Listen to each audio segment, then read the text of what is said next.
চলমান বাংলাদেশ ফুটবল লিগে 12 ম্যাচ শেষে মোহামেডানের জয় মাত্র 2টি, বাকি 10 ম্যাচের 5টিতে হার আর 5টিতে ড্র।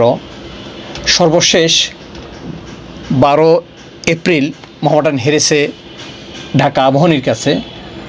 আর এই হারের ফলেই ক্লাব কর্তৃপক্ষ বিদায় করে দিয়েছে তাদের সাম্প্রতিক সময়ের সবচেয়ে সফল কোচ আলফাজ আহমেদকে, অর্থাৎ বহিষ্কার করা হয়েছে দেশসেরা সাবেক এই কৃতি স্ট্রাইকারকে। এবার অবশ্য মোহামেডান ভালো করতে পারছে না লিগে। এই বছর তারা কোনো ম্যাচ জিততে পারেনি।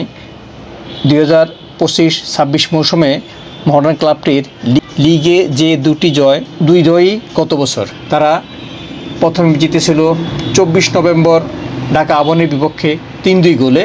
প্রথম 2 ম্যাচে জিততে ব্যর্থ হয়ে তারা 3-2 হারিয়েছিল ঢাকা আবাহনীকে। এরপর 6 ডিসেম্বর তারা পিডব্লিউডিকে হারিয়েছিল 4-0-তে। এরপর সাদা কালো শিবির, যারা লিগের বর্তমান চ্যাম্পিয়ন, তারা আর কোনো ম্যাচ জিততে পারেনি। টানা এই ব্যর্থতার ফলশ্রুতিতেই বিদায় করা হয়েছে কোচ আলফাজ আহমেদকে। সহকারী কোচ আব্দুল কাইয়ুম সিন্টুকে হেড কোচের দায়িত্ব দেওয়া হয়েছে লিগের বাকি ম্যাচগুলোর জন্য। অবশ্য লিগের তুলনায় ফেডারেশন কাপে মোহামেডান একটু ভালো অবস্থানে আছে। সেখানে তারা 3 ম্যাচ থেকে 1টি জয় এবং 2টি ড্র অর্জন করেছে। পুলিশের বিপক্ষে তাদের 3-2 জয় দিয়ে শুরু হয়েছিল ফেডারেশন কাপ। এরপর তারা ফর্টিজ এফসির সাথে 1-1 গোলে এবং বসুন্ধরা কিংসের সাথে 0-0 গোলে ড্র করেছে। এখন তারা পরের ম্যাচে যদি আরামবাগের বিপক্ষে জিততে পারে, যা 21 এপ্রিল অনুষ্ঠিত হবে, তাহলে কিন্তু তাদের সুযোগ আছে কোয়ালিফায়ার রাউন্ডে যাওয়া।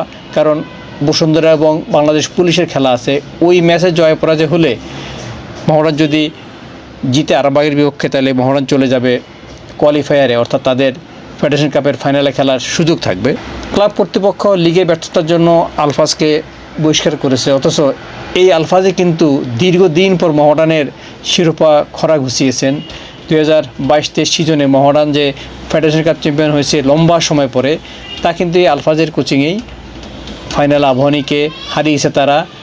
এরপর তারা গত লিগে চ্যাম্পিয়ন হয়েছে Bashundhara, Abahani, police, brothers, Fortis এদের বাধা ডিঙ্গিয়ে।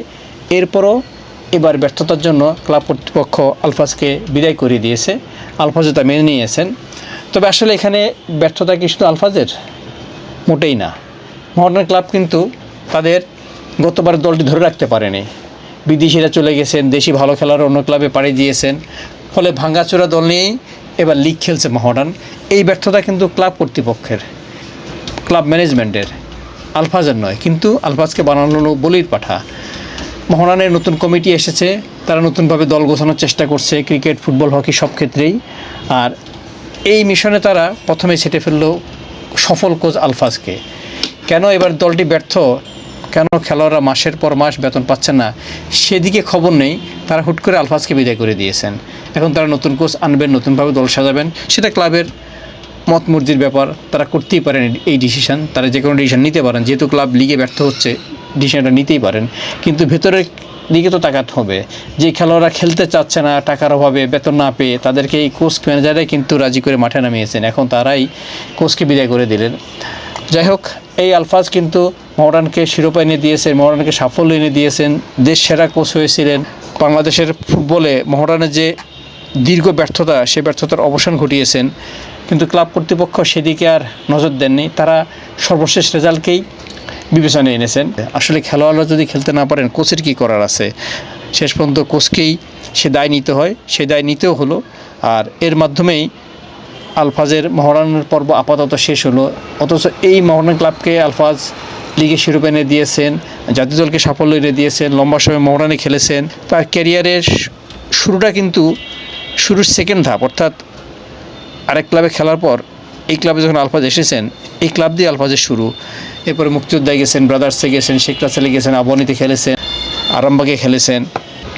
এখন লিগে ব্যর্থতার জন্য তাকে বাদ দেওয়া হয়েছে। নতুন কোচ আসবে, নতুন কোচকে মোহামেডান ক্লাব দায়িত্ব দেবে।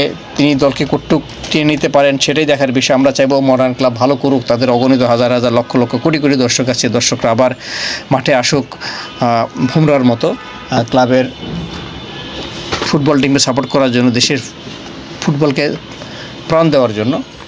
তবে ক্লাব কর্তৃপক্ষকে অবশ্যই দল গোছানোর সময় সব কিছু ভাবতে হবে।